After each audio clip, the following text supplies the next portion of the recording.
It's weird how we're always told that discipline is about pushing harder, waking up at dawn, or forcing ourselves to be productive. But what if all that hustle culture advice is missing the point? What if the real secret isn't about having more motivation or willpower, but about understanding how your brain is wired, and hacking it in a way so simple, you'll wonder why no one told you before? In just 7 days, a tiny shift can change everything.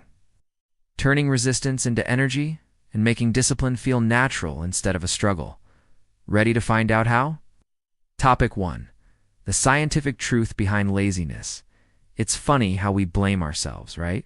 When that urge to just chill on the couch hits, the first thing we think is, man, I'm just lazy. I have no willpower. But here's the thing, and this is science, not just opinion. Our brain actually evolved to protect us from burnout. Literally, it has this ancient system that sees effort as a threat. Doesn't matter if it's studying, running, or even washing dishes. If it takes energy, it instantly sounds the alarm. Better not. What if we need this energy to run from a lion later? That's where this so-called energy-saving mode kicks in.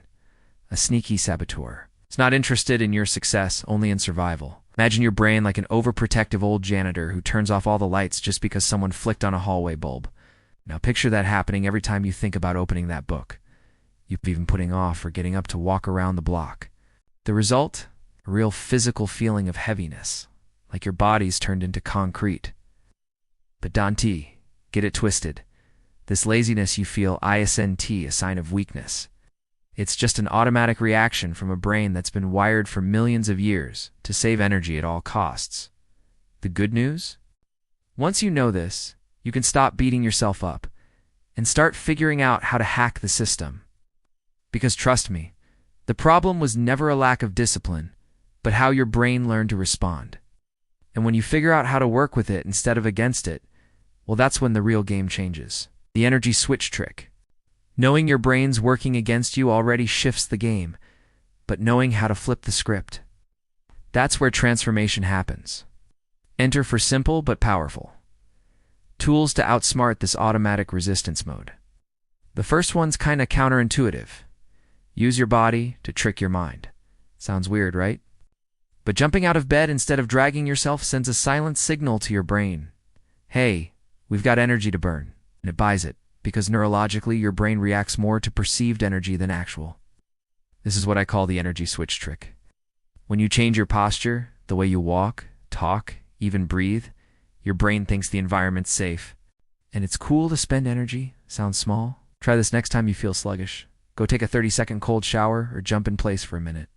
The goal isn't to exercise, but to shock your system's perception. You'll be surprised how even that makes replying to that annoying email feel easier. But here's the key. You got to repeat this at the right moment. Which brings us to a powerful rule, the 90-second rule. Neuroscience shows that any emotion, resistance, or urge you feel follows a natural chemical cycle that lasts exactly 90 seconds.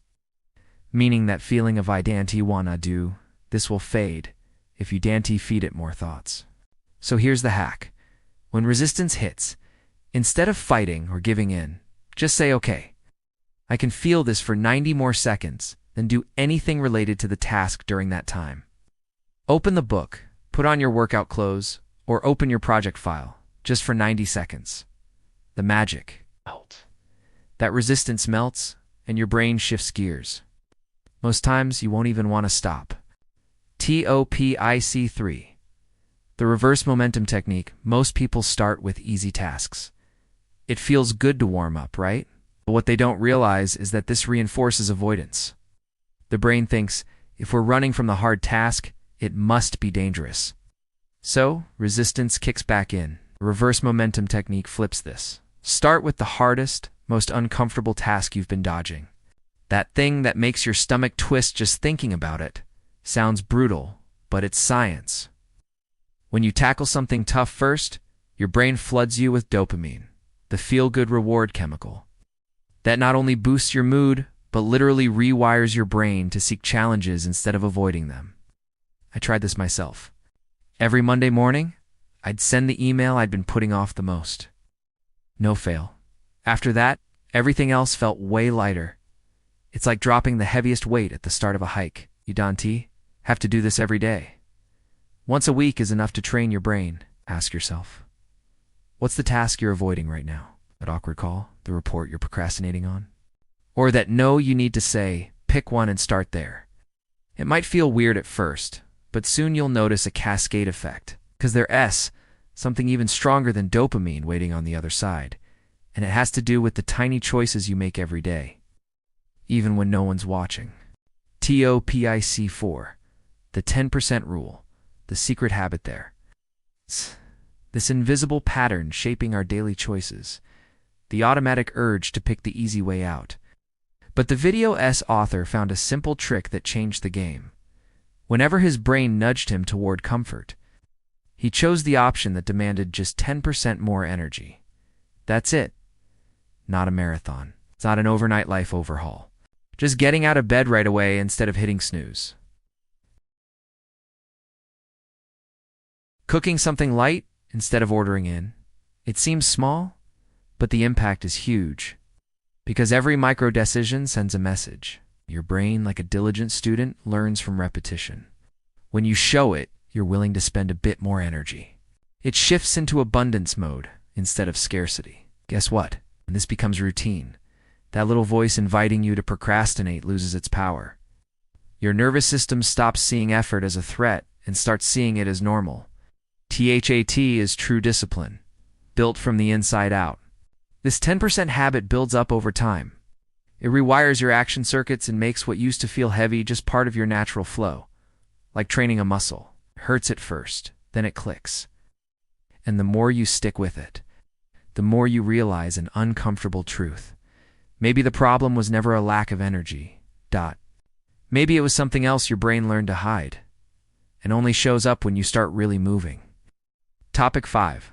The final revelation. The problem was never lack of energy, the most mind-blowing part. Realizing the root of the problem runs deeper. Maybe it wasn't lack of energy after all, but fear, hiding behind that resistance. Here's the kicker. The brain fakes tiredness to shield you from fear. Fear of failing, being judged, or finding out you're not as capable as you thought. It's like that overprotective friend who's so scared you might get hurt, they stop you from trying. But that friend lives inside your head and sounds exactly like your own voice. Think about it. When something really matters, you find energy out of nowhere. An emergency, a loved one's plea, a non-negotiable deadline. Suddenly you're doing the impossible. It's not magic. It just proves the energy was always there, hidden behind the I'm tired curtain. The truth. It's easier to say, I Dante, have the energy, than to admit I'm scared. Because deep down, we fear realizing our effort might not be enough. And that's the block sabotaging discipline. The 10% habit isn't just about action. It teaches your brain it's okay to try and not control everything. You can trust yourself, even when there are no guarantees. Every choice to use a little more energy is a quiet vote of confidence. I've got this, even when you don't know how it'll turn out. And that, more than any productivity hack, is what really builds lasting discipline. Because when fear stops being a brake, it turns into a guide, and that opens a new door. For those brave enough to walk through it. Topic 6. Call to action now. It's your turn. Will you take the challenge to give just 10% more effort? One tiny step that can kickstart a chain reaction of change? Think about the little choices you make every day, the moments you pick ease over effort. Which ones are moving you forward? And what if the real issue wasn't laziness, but fear wearing a disguise? Maybe it's time to face that fear and grab the reins of your life. So what micro-decision can you change today to turn your energy from enemy into fuel? Share your story in the comments. Sometimes the first step to change is telling someone else. And if this video spoke to you, don't forget to subscribe and hit that notification bell. That way you won't miss the next tip that help you keep this momentum going and unlock your best self. Let's do this together, because real discipline isn't born. It's built, one step at a time. And I want to be here cheering you on every step of the way.